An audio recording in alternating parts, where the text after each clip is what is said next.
Namanya Pak Amir, peternak kambing yang tinggal di ujung desa Banyulangit. Rumahnya sederhana, berdinding kayu dengan halaman luas yang langsung menghadap kandang ternaknya. Setiap pagi, suara embikan kambing dan kicau burung menjadi musik alam yang menenangkan hatinya. Pak Amir bukan orang kaya, tapi cukup.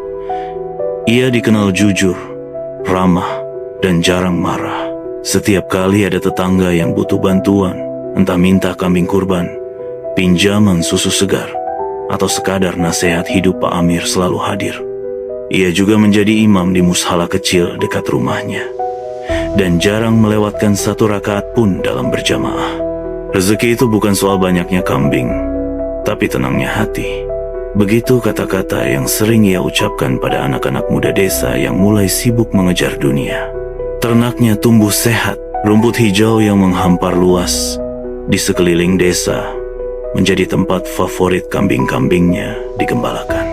Pak Amir hafal satu persatu nama kambingnya. Bahkan ia memberi nama pada yang paling kecil, si Putih, karena bulunya paling bersih dan bersinar. Semua orang iri dengan hidup Pak Amir. Tenang, teratur, penuh keberkahan. Namun mereka tidak tahu bahwa dalam diam ada satu titik yang mulai retak. Pak Amir mulai merasa lelah. Tubuhnya tak sekuat dulu. Tugas menggembala mulai dilimpahkan ke seorang pekerja muda, dan ia lebih sering duduk di beranda sambil menghitung hasil panen dan memikirkan harga jual di pasar. Satu sore, saat matahari perlahan tenggelam di balik bukit dan langit berubah jingga keemasan, si Putih berdiri di tepi kandang, menatap Pak Amir lama sekali. Pandangan itu aneh, seolah berkata, "Apa kau masih ingat janji yang dulu kau ucapkan?" Pak Amir tersenyum kecil, lalu membalik badan dan masuk ke rumah. Tanpa ia sadari, cahaya senja itu menyimpan awal dari kisah yang akan mengguncang seluruh hidupnya. Malam itu, udara lebih dingin dari biasanya. Langit kelam, tak bertabur bintang. Pak Amir terbangun di tengah malam karena suara aneh dari arah kandang. Bukan embikan biasa, tapi lebih menyerupai rintihan, panjang, lirih, dan memilukan. Ia duduk di ranjang, mendengarkan dengan napas tertahan. Angin malam, mungkin, gumamnya mencoba menenangkan diri. Tapi suara itu datang lagi kali ini, disertai suara kaki menghentak pelan, seperti ada yang gelisah di dalam kandang. Dengan langkah pelan, ia menyambar sarung dan lampu minyak. Ia berjalan melewati halaman yang sunyi, menuju kandang yang tampak lebih gelap dari biasanya. Saat mendekat, kambing-kambingnya terdiam. Namun si Putih berdiri tegak, menatapnya tajam, dan mengembik dengan nada aneh, seperti ingin bicara. "Putih," Pak Amir berbisik, merasa aneh dengan perasaan yang tiba-tiba muncul, campuran takut dan bersalah. Tanpa alasan yang jelas, ia berdiri lama di depan kandang sebelum akhirnya kembali ke rumah. Tapi malam itu, ia tidak bisa tidur. Suara itu terus terngiang di telinganya, tangisan dari dalam kandang. Rasa damai yang selama ini ia rasakan tiba-tiba menghilang entah kemana. Dan esok paginya, satu kejadian mengguncang dirinya. Seekor kambing mati mendadak. Tak ada luka, tak ada gejala sakit, hanya tubuh kaku yang rebah di tanah dengan mata terbuka lebar. Pak Amir memandangi kambing itu lama sekali. Dadanya terasa sesak. Ia teringat bahwa beberapa hari terakhir, ia memang terlalu sibuk menghitung untung rugi. Ia bahkan menunda memberi minum saat matahari sedang terik karena nanti saja masih kuat. Hari-hari berikutnya menjadi lebih berat. Satu persatu kambing lain mulai tampak lesu. Nafsu makan menurun. Beberapa tampak kurus dalam waktu singkat. Tak ada yang bisa menjelaskan penyebabnya. Orang-orang desa menyarankan dipanggilkan mantri hewan. Tapi Pak Amir justru merasa ada yang jauh lebih besar sedang terjadi. Sampai malam ketiga, ia kembali bermimpi. Dalam mimpi itu, Pak Amir berdiri di padang mahsyar. Ribuan manusia bersimpuh di hadapan cahaya yang tak terbayangkan terangnya. Lalu dari celah kerumunan, seekor kambing kecil berjalan pelan mendekatinya, si putih. Namun kali ini suaranya bukan embikan. Engkau lupa janji pada kami bahwa kau akan menjadi penjaga, bukan penguasa. Pak Amir terbangun. Tubuhnya basah oleh keringat. Tak ada suara, tak ada angin. Hanya hening-hening yang paling sunyi yang pernah ia rasakan. Dan dalam diam itu, hatinya sadar ia telah mengabaikan amanah. Esok paginya, Pak Amir duduk lama di beranda, menatap matahari yang perlahan naik dari balik bukit. Untuk pertama kalinya setelah bertahun-tahun menggembala, ia merasa menjadi manusia yang kerdil, bukan karena kehilangan harta, tapi karena menyadari betapa banyak makhluk yang Allah titipkan kepadanya telah ia perlakukan sekadar aset. Ia menatap ke arah kandang. Suasana hening. Embikan pun tak terdengar seramai dulu. Langkahnya berat ketika ia masuk ke sana. Tapi hari itu, dimulailah sesuatu yang berbeda. Pak Amir membersihkan kandang dengan tangannya sendiri.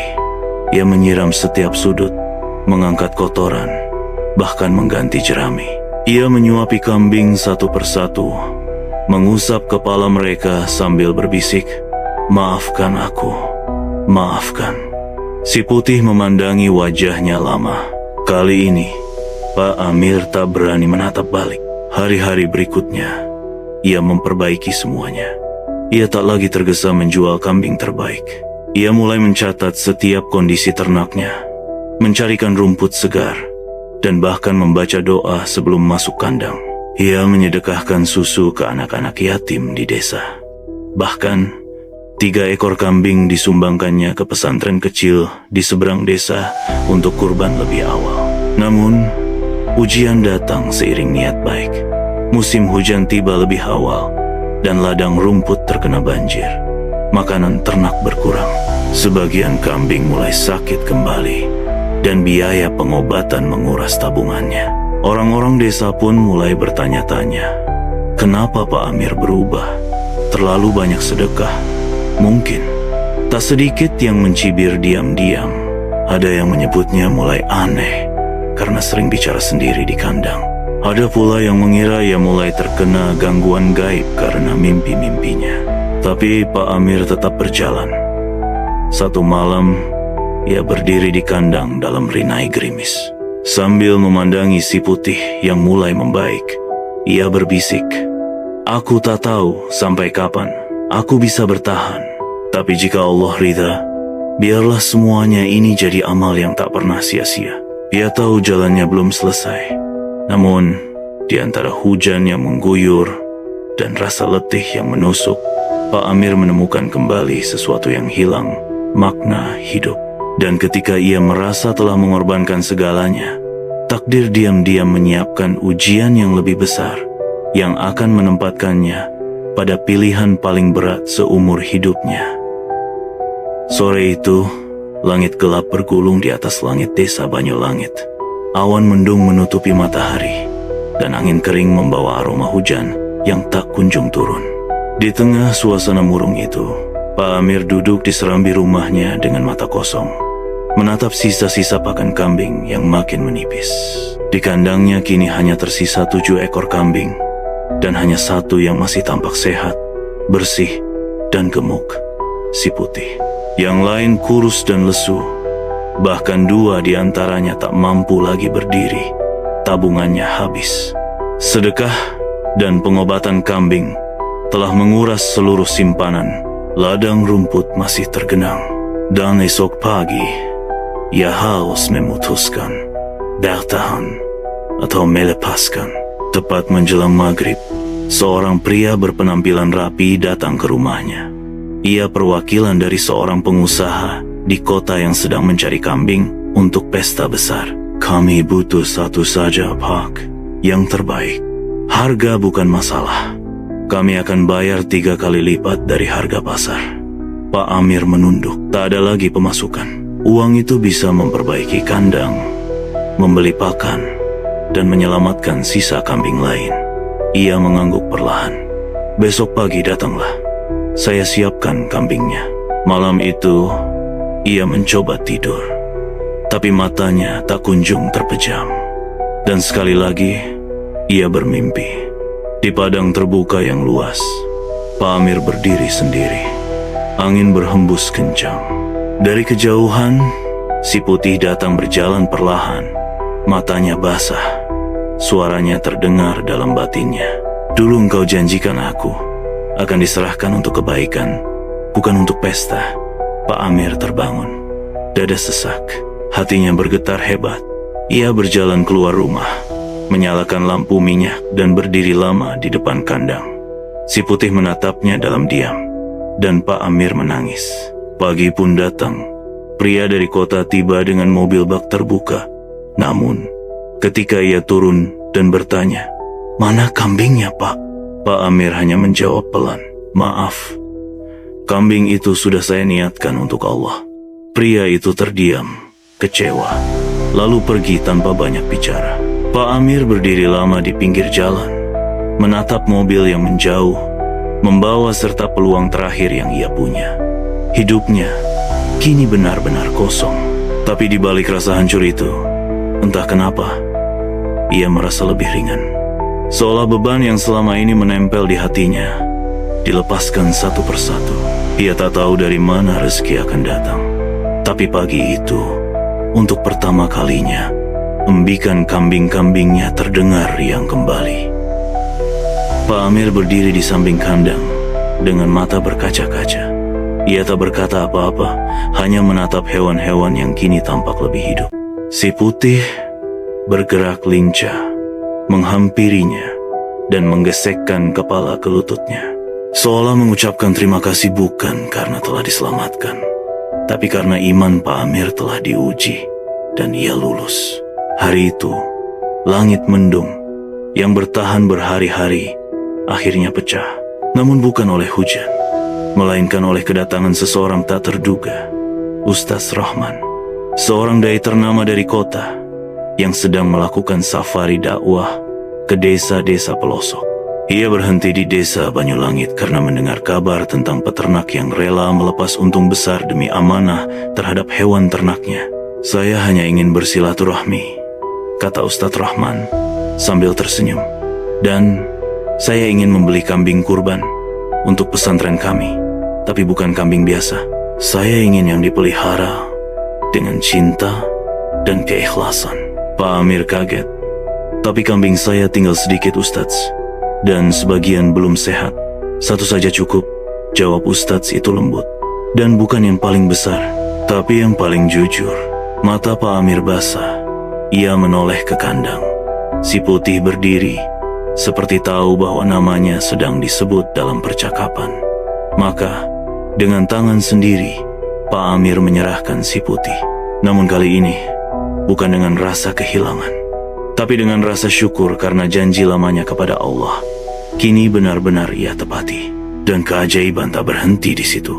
Beberapa hari kemudian, pesantren tempat Ustaz Rahman tinggal mengunggah video tentang kurban dari kambing terbaik yang dipelihara oleh seorang peternak jujur di desa terpencil. Video itu viral. Ratusan orang mencari siapa Pak Amir. Banyak yang ingin membeli kambing darinya untuk kurban tahun depan. Dan bukan hanya uang yang datang, tapi juga kepercayaan. Pemerintah desa pun memberikan bantuan untuk memperluas kandangnya. Seorang dermawan mengirim pakan dalam jumlah besar, cukup untuk beberapa bulan ke depan. Bahkan anak-anak muda dari desa mulai ikut belajar menggembala darinya. Pak Amir tak pernah minta semua itu, tapi ia tahu, ketika seseorang memilih amanah di atas keuntungan, langit punya cara sendiri untuk membalasnya. Hari-hari Pak Amir berubah perlahan. Kini setiap pagi bukan hanya suara embikan kambing yang terdengar dari kandangnya, tapi juga tawa anak-anak muda yang datang untuk belajar, serta lantunan doa-doa dari mulutnya yang tak pernah henti bersyukur. Namanya dikenal bukan karena harta atau gelar, tapi karena satu hal, kejujuran dalam menjaga titipan Allah. Suatu sore, ia duduk di bawah pohon nangka dekat kandang, Si putih sudah tak ada, tapi kenangan tentangnya begitu kuat. Di depannya, puluhan kambing sehat berkeliaran. Ia menatap mereka dengan mata yang lembut, tak lagi seperti dulu sebagai barang dagangan, melainkan sebagai amanah yang kelak akan bersaksi. Dan di sanalah ia sadar satu hal, setiap makhluk yang kita perlakukan dengan adil akan menjadi saksi di hadapan Allah kelak. Pak Amir teringat kembali mimpi-mimpinya tentang padang mahsyar. Namun kali ini bukan dalam ketakutan, melainkan dalam ketenangan. Ia tahu saat itu datang, insya Allah ada yang akan berkata di hadapannya, dia pernah lapar, tapi memberi makan kami. Dia pernah miskin, tapi tak menjual kami kepada kemewahan. Dia pernah sendiri, tapi menjaga kami dengan kasih. Bukan karena sedih, tapi karena hatinya kini penuh. Tak ada lagi kegelisahan soal rezeki. Tak ada lagi kecemasan soal penilaian orang. Karena ia telah memilih jalan yang benar meski berat. Dan Allah tidak pernah mengecewakan hambanya yang ikhlas. Sore itu, seekor kambing kecil yang baru lahir berdiri dengan kaki gemetar, lalu berjalan pelan ke arahnya. Pak Amir tersenyum, menyambutnya dalam pelukan. Selamat datang, titipan baru dari Allah. Dan di langit senja yang merekah, suara azan menggema dari kejauhan. Pak Amir berdiri, menatap langit. Dalam hati, ia berbisik lirih, aku tak ingin kaya raya. Cukup saat aku kembali, ada yang bersaksi bahwa aku pernah menjaga makhlukmu dengan sebaik-baiknya. Suka videonya? Tekan like, tulis, komen, dan subscribe biar nggak ketinggalan.